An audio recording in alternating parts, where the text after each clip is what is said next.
Hello, my friends. Okay, so today, let me bring you a bit closer actually. Okay, so today I want to talk about should you plan your career when you are in undergraduate life in university, and when should you start planning it? And what's a good sort of area to go into, domain? Should you focus on a specific domain or not? Should you focus on a specific career choice? And what career choices are there? Okay, so let's briefly talk about my history. So I started off doing a bunch of software engineering, data analytics, cloud stuff, React front end, machine learning. My first job was pretty much working on a bunch of these things.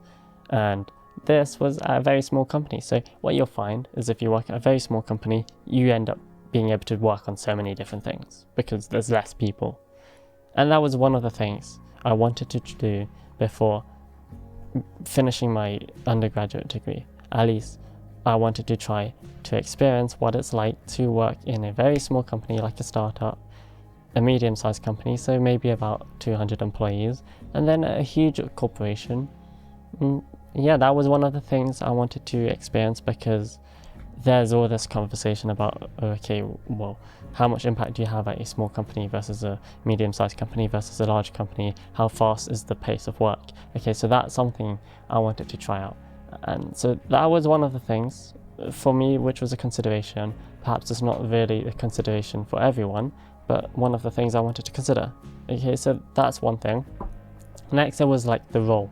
Okay, so I study computer science and artificial intelligence, but I only switched into that after transferring universities and being in my second year. In first year of university, I thought I might end up doing cybersecurity stuff. I just went into software engineering, right? And after that, I went to another software engineering role, so it was that very small company wearing all these different hats, then going specialized only into a specific kind of software engineering, which was augmented reality. This was now like a 200 people-sized company. Right? This was Digital Catapult. I worked on augmented reality, got to see 5G in the office before it was even commercial, and a whole bunch of cool stuff. What else was there? There was the blockchain stuff back in 2019. Now all this blockchain stuff is popping off and becoming huge in the industry.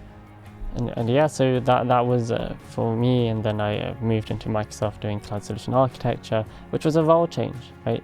A role change which I got to experience. And for me, what the point of this video, one of the things I want to mention is that, okay, well, there's that aspect where you might want to try different size companies, but also you want to try different roles out if possible, I think.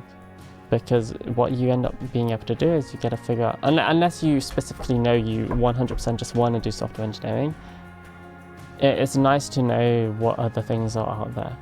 Especially when you work as a software engineer, you're working with other people and you're able to see their impact and you get to work with them. Sometimes it's nice to actually be in their shoes. And as a software engineer, it's quite nice to be able to empathize with them.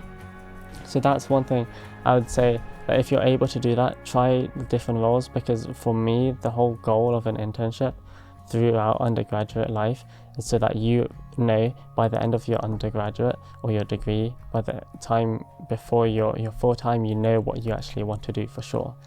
And for sure is like, take that with a grain of salt, but I mean at least a better understanding than not knowing at all.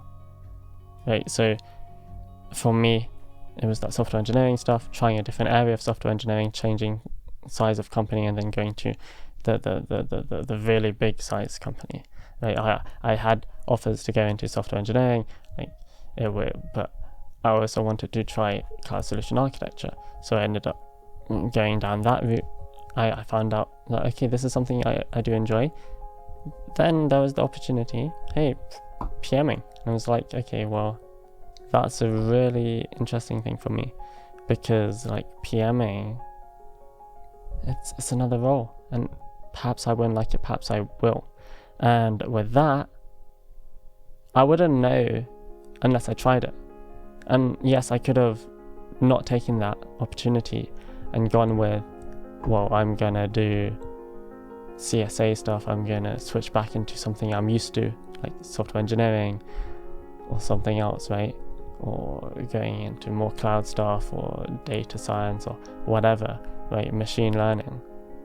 Or I could see, okay, this is the time whilst I'm able to intern, see if I like it, and if I don't, then fine, I learn I don't, but if I do, then wow, that's great, right? So it's sort of like a gamble you take with trying out different roles, but this is a gamble I think which you should take, because then you know it's literally like a 3-month thing. You like majority of internships are like 3 months, so you don't have to commit that you're going to work there for a long time. Obviously, like in real life jobs, I don't think there's fully a thing where you're like you have to commit to a year unless you're doing like a contract or anything.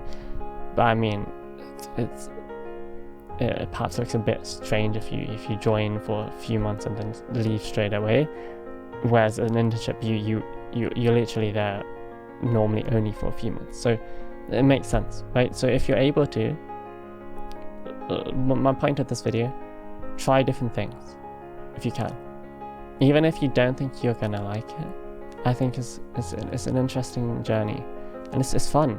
You know, you're opening your brain and your experiences up to things which you may not have tried before, and that experience can come in handy in other areas too.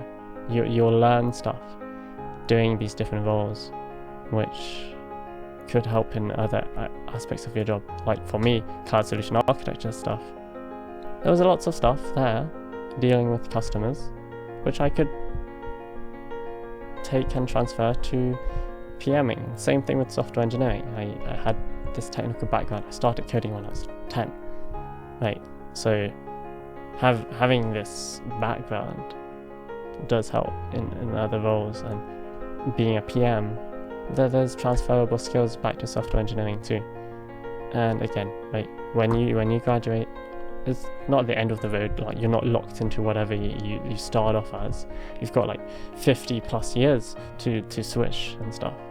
But at least if you can, I would say treat your internship undergraduate years as years to find stuff which you're interested in, and then through that you'll know if you like stuff, and perhaps you'll do a bunch of internships and you hate them all. At least by then you'll know you don't want to do any of them by the time you graduate, so you apply to something else. I could have not liked PMing, but at least I would know in that 3 months, rather than trying to get into it in the future and then not liking it and then having to switch again, right? So that's my whole point of this video. It's a pretty short one, so I hope you all I can't speak. I hope you all enjoyed, and I will see you in the next one. Bye bye.